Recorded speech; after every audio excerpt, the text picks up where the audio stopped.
Megan 1986 menjelaskan, walau apa cara definisi kelas sosial, ia tetap menggambarkan perbezaan cara hidup atau pendapatan di dalam sesuatu bangsa yang sama. Karl Marx pula menyatakan kelas sosial adalah kategori individu yang mempunyai hubungan yang sama terhadap punca-punca pengeluaran serta hubungan pengeluaran seperti sistem pengagihan dan pertukaran. Marx telah mengkategorikan masyarakat pada 3 golongan, iaitu golongan kapitalis atau produce, iaitu mereka yang menguasai tanah dan pengeluaran; golongan menengah yang terdiri daripada pegawai pemerintah; golongan proletar, iaitu golongan mereka yang terdiri daripada buruh. Manakala ahli-ahli sosiologi hari ini termasuk Max Weber bersetuju terdapat 5 kelas sosial yang boleh dibeza-bezakan, iaitu golongan atasan, golongan pertengahan atasan, pertengahan bawahan, dan pekerja dan bawahan. Golongan atasan, iaitu golongan ini terdiri daripada orang kaya dan juga ahli-ahli korporat. Mereka mendapat kekayaan hasil titik peluh mereka. Pertengahan atasan pula terdiri daripada orang yang berpendidikan tinggi, profesional, dan memegang jawatan yang baik di dalam sesuatu organisasi. Mereka mampu memiliki kemewahan kerana mempunyai pendapatan yang tinggi dan lumayan.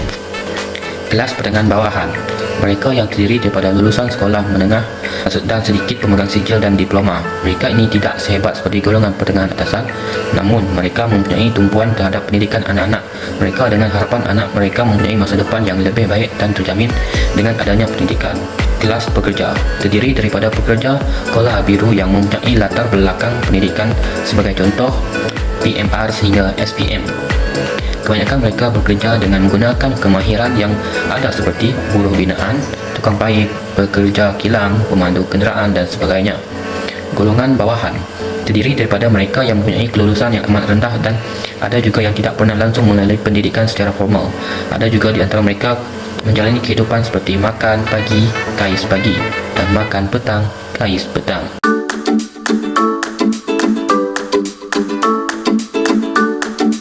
Latar belakang. Pengkategorian kelas sosial memberi impak kepada pencapaian akademik pelajar sama ada di peringkat sekolah rendah, menengah, institusi kemahiran maupun institusi pengajian tinggi. Latar belakang sosioekonomi mempunyai korelasi terhadap perangai dan pencapaian akademik pelajar. Pelajar dari kelas atasan dan pertengahan tidak mempunyai banyak cabaran dan dugaan semasa pembelajaran berbanding dengan pelajar daripada kelas bawahan. Hal ini kerana keluarga yang berkemampuan mampu untuk memenuhi segala permintaan dan kehendak yang berkaitan dengan pendidikan anak-anak mereka. Kategori bawahan yang dikaitkan dengan kemiskinan ini berasaskan komponen ekonomi yang dilihat daripada 2 aspek, iaitu kemiskinan mutlak dan kemiskinan relatif. Kemiskinan mutlak merujuk kepada keadaan kekurangan pendapatan kasar bulanan untuk membeli keperluan minimum sesebuah isi rumah yang meliputi keperluan makanan, pakaian, tempat kediaman dan keperluan asas lain. Berikut merupakan jadual kumpulan pendapatan di Malaysia. Jadual seterusnya merupakan purata pendapatan isi rumah kasar bulanan dan bahagian pendapatan mengikut kumpulan pendapatan. Berdasarkan jadual tersebut, terdapat perbezaan purata pendapatan rumah bulanan luar bandar dan bandar dalam menentukan kumpulan pendapatan purata terbawah. Ini menggambarkan keperluan pendapatan untuk menampung kehidupan adalah berbeza di antara luar bandar dan bandar. Kemiskinan relatif merujuk kepada kemelaratan pendapatan antara kumpulan yang diukur berdasarkan nisbah perbezaan pendapatan di antara kumpulan pendapatan, kumpulan etnik, isi rumah bandar dan luar bandar, dan peratus isi rumah dengan pendapatan. Jadual berikut merupakan garis kemiskinan pendapatan isi rumah pada tahun 2004 mengikut negeri. Kajian telah mengesahkan adanya hubungan yang rapat antara latar belakang sosioekonomi pelajar dengan prestasi akademik pelajar. Pelajar-pelajar yang miskin dari segi ekonomi mungkin terpaksa menolong ibu bapa mereka dalam mencari rezeki. Hal ini menyebabkan masa untuk belajar dan membuat kerja rumah akan berkurangan. Oleh sebab itu, wujudnya konflik sekiranya terdapat perbezaan jurang sosial yang luas antara satu kelompok masyarakat dengan masyarakat yang lain.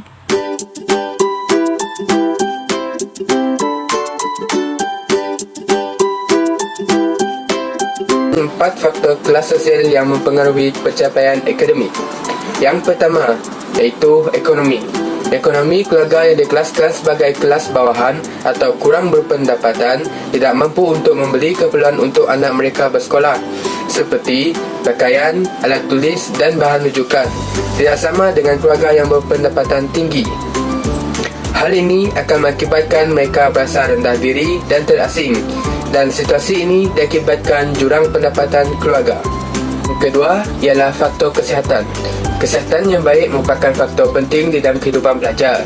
Badan yang sihat akan menjana otak yang cerdas. Dari aspek kesihatan, mereka yang berpendapatan tinggi dan pertengahan lebih mampu untuk memperolehi kemudahan kesihatan yang lebih baik berbanding golongan yang berpendapatan rendah. Dengan demikian, orang yang kaya adalah lebih sihat berbanding dengan orang yang miskin.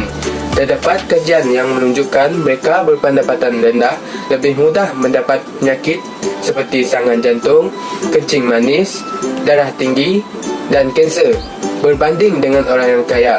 Ini akan menjejaskan penumpuan dan perkembangan pembelajaran mereka dan akan mengganggu pencapaian akademik pelajar.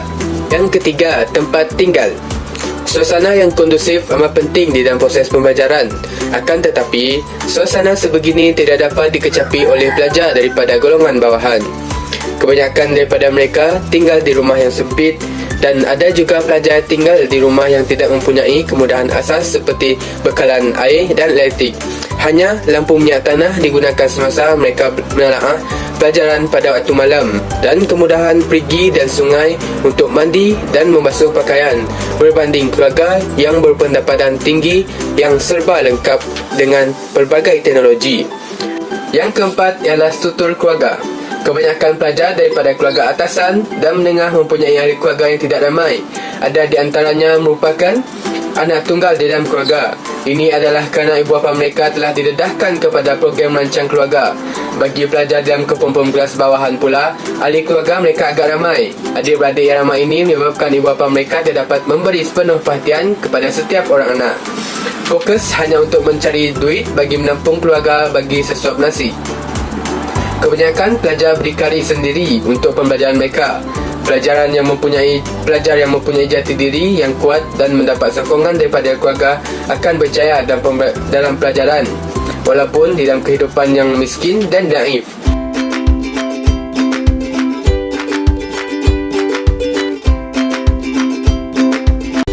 Seterusnya adalah dapatan kajian. Daripada kajian ini, mereka menggunakan sebanyak 50 orang responden bersamaan dengan 50 orang murid, mewakili 16 murid lelaki dan juga 24 murid perempuan. Daripada jadual ini menunjukkan bahawa analisis pendapatan keluarga daripada golongan berpendapatan tinggi 3,500 dan ke atas, sederhana 1,500 hingga 3,500 dan juga rendah 1,500 dan ke bawah. Ini mewakili ibu dan juga bapa. Seterusnya, patan dan pencapaian akademik.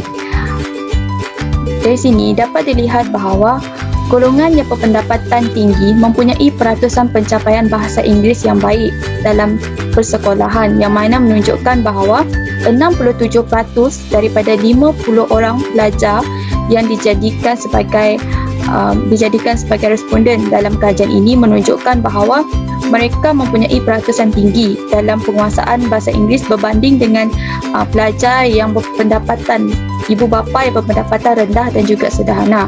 Hal ini adalah disebabkan oleh kemampuan untuk menyediakan kemudahan seperti buku tambahan. Yang kedua adalah kemudahan kelas tambahan kepada pelajar.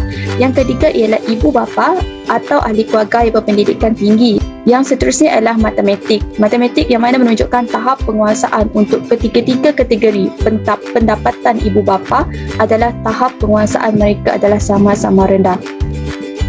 Seterusnya adalah status pekerjaan ibu bapa dan pencapaian akademik pelajar dalam status sosial, yang mana menunjukkan bahawa bahasa Inggeris sebanyak 65% daripada kumpulan profesional menunjukkan bahawa mereka mempunyai pencapaian dalam mata pelajaran bahasa Inggeris lebih tinggi.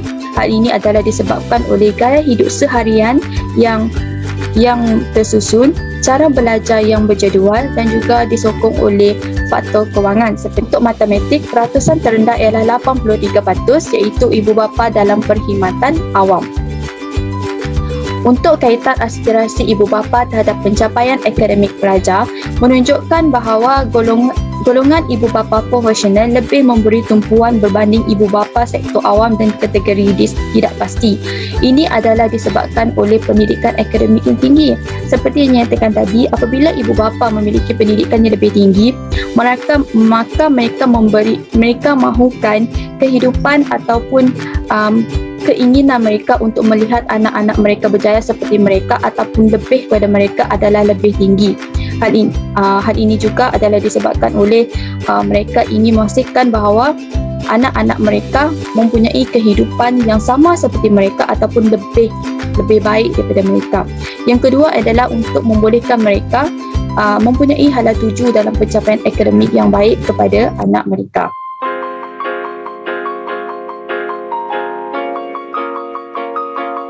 Secara tuntasnya memang tidak dapat dinafikan lagi bahawa kelas sosial amat mempengaruhi pencapaian akademik seseorang pelajar, terutama sekali bagi golongan bawahan. Akan tetapi penyebab kepada kemunduran dan kecemerlangan terhadap pembelajaran seseorang pelajar tidak semestinya disebabkan oleh kelas sosial, tetapi sikap dari pelajar itu sendiri. Dapat disimpulkan bahawa terdapat beberapa faktor kemunduran dari segi pencapaian pelajar golongan bawahan, iaitu disebabkan oleh ekonomi, tiada dorongan dari keluarga, kesihatan, tempat tinggal dan pengawasan sebaya.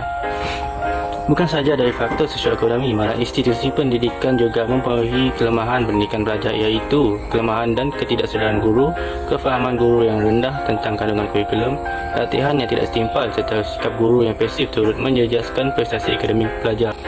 Masalah tersebut telah mempengaruhi gaya hidup dan pencapaian mereka terhadap akademik. Jelaslah di sini, walaupun terdapat konflik dalam masyarakat, akan tetapi interaksi dan fungsi masyarakat adalah sangat diperlukan bagi mengatasi masalah ini.